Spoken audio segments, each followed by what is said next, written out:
तो last part में हमने देखा था कि जिन यूनलैन और वूती के साथ लियू फैमिली में आ गया था, जहां वो वूजी को यूनलैन के साथ वापस उसके घर गुआंगमिंग वर्ल्ड में जाने को कहता है। जिसके बाद जिन सुप्रीम गू वैंग के साथ मैपल ट्री के सीड का एक्सचेंज करता है, जहां जिन बदले में उसे एक क्रिस्टल देता है जिसकी हेल्प से सुप्रीम गू वैंग एंशिएंट एम्परर के लेवल पर आ सकता था। आगे जिन उस स्टोन को लेकर लीजा के साथ वुमेन टेरिटरी में आ गया था, जहां उसने कायली को होली कॉफिन में रिवाइव होने के लिए रखा था, पर वहां वो देखता है कि सुप्रीम कैंग अपने कुछ लोगों के साथ कायली, जिसका नाम अब फेंग लिंग था, उसे पकड़ने के लिए आया हुआ था। लेकिन जिन उन सबको मार देता है। जिसके बाद जिन फेंग लिंग को मैपल ट्री सीड देने लगा था, जो कि उसकी बोन बेल के साथ मर्ज होकर एक स्टिक में बदल गई थी। अब आगे तो इस पार्ट की शुरुआत में हम देखते हैं कि जिन फेंग लिंग से कह रहा था कि अगर तुम इस वुमेन वर्ल्ड को पहले जैसा बनाना चाहती हो तो तुम्हें स्टिक और जियाओ बाई की पावर के साथ इंटीग्रेट करना होगा, ताकि तुम अपनी मेमोरीज और बॉडी को कंडेंस कर सको। लेकिन मैं तुम्हें बता दूं कि इस प्रोसेस में तुम्हें बहुत पेन होगा।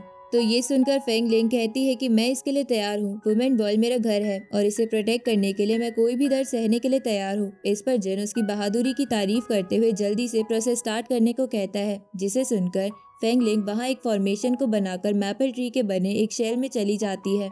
उसी वक्त वहाँ एक पोर्टल ओपन हो जाता है, जिससे एक बंदा बाहर आकर जिन और लीजा के ऊपर अपना प्रेशर डालते हुए उन्हें नी डाउन होने को कहता है। तभी हमें पता चलता है कि वो बंदा शियान वर्ल्ड का एंशिएंट एम्परर था, जिसके साथ ब्लड डीमन किंग और एक सुप्रीम लेवल का कल्टीवेटर भी था। तभी वो सुप्रीम उस एंशिएंट एम्परर लेवल वाले बंदे से कहता है कि मास्टर, इन्होंने रिकवरी का प्रोसेस शुरू भी कर दिया, हमें जल्दी उसे रोकना होगा। जिस पर वो एंशिएंट एम्परर कहता है कि जब तक मैं यहाँ हूँ तुम्हें चिंता करने की कोई जरूरत नहीं है।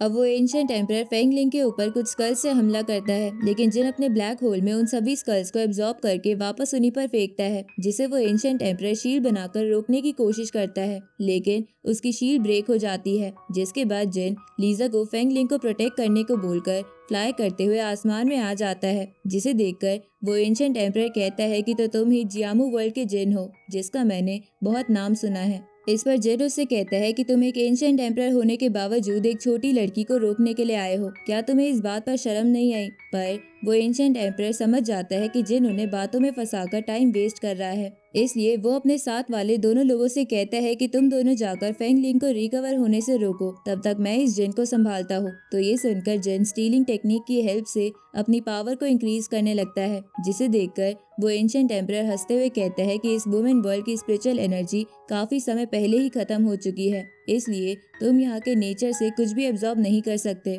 इस पर जिन उससे कहता है कि तुम भी तो बस एक क्लोन हो जिसने फोर्सफुली वुमेन वर्ल्ड के अंदर एंटर किया है, इसलिए तुम भी अपनी फुल पावर का इस्तेमाल नहीं कर सकते। तो ये सुनकर वो एंशिएंट एम्परर हंसते हुए कहता है कि मेरा एक क्लोन ही तुम्हारे लिए काफी है। अब वो जिन के ऊपर असुरा किलिंग फॉर्मेशन से हमला करता है, तो उस फॉर्मेशन को देखकर डिंगकुन जिन से कहती है कि मास्टर, इन स्कल से बचकर रहिएगा, इनके अंदर सोल को डैमेज करने की ताकत है, आप बस इसका टाइम बर्बाद करिए ताकि फेंग लिंग जल्दी से रिकवर हो सके। तो ये सुनकर जिन इधर उधर फ्लाई करते हुए उन स्कल से बचते हुए उन्हें डिस्ट्रॉय करने लगता है। इधर लीजा भी बाकी दोनों बंदों के साथ फाइट कर रही थी, जहाँ वो उन दोनों के ऊपर अपनी मून लाइट फीनिक्स से हमला करती है, जिसे वो दोनों बंदे स्कल ऑफ नेदरलैंड और रेड ब्लड डीमन आई नाम की टेक्निक से रोकने लगते हैं। पर कुछ देर बाद लीजा का फीनिक्स डिस्ट्रॉय हो जाता है, तो ये देखकर वो दोनों बंदे लीजा को मारने के लिए उसकी तरफ बढ़ने लगते हैं, लेकिन उसी वक्त उनके ऊपर एक आइस अटैक होता है जो कि जेनी ने किया था। तो जेनी को वहाँ देखकर जिन चौंकते हुए उससे पूछता है कि तुम यहाँ क्या कर रही हो, जिस पर जेनी उससे कहती है कि मैं अकेली नहीं आई हूँ।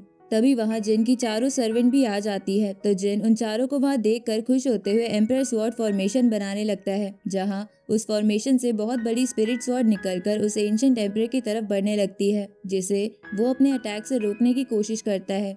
लेकिन वो सारे स्कल अटैक उस स्पिरिट स्वॉर्ड से टकराते ही टूट जा रहे थे। इधर उस स्पिरिट स्वॉर्ड को अपने नजदीक आता देख वो एंशिएंट एम्परर उसे शील्ड बनाकर रोकने की कोशिश करता है, लेकिन उसे इसमें बहुत दिक्कत हो रही थी, इसलिए वो गुस्से में कहता है कि तुमने मुझे गुस्सा दिला दिया, अब मैं तुम्हें एक असली एंशिएंट एम्परर की ताकत दिखाता हूँ, जिसके सामने तुम सब बस एक चींटी के बराबर हो।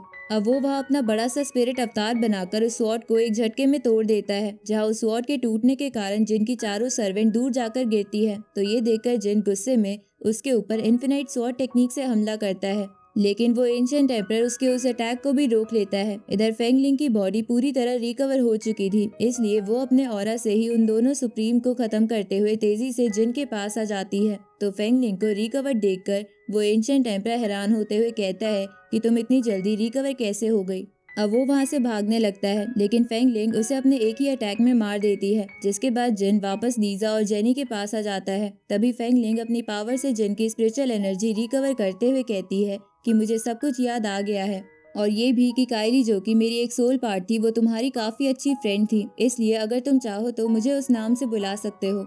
जिस पर जिन उसे कहता है कि वो बस एक पास था, इसलिए अब ये तुम्हारा नया जन्म है, जहां अब ये वुमेन वर्ल्ड और तुम पूरी तरह आजाद हो। इसलिए मैं होप करता हूँ कि तुम इस वुमेन वर्ल्ड और बारबेरियन विच टेरिटरी को जल्दी बहुत सुंदर बना दोगी। अब जिन के ये बोलते ही ये पार्ट यहीं खत्म होता है।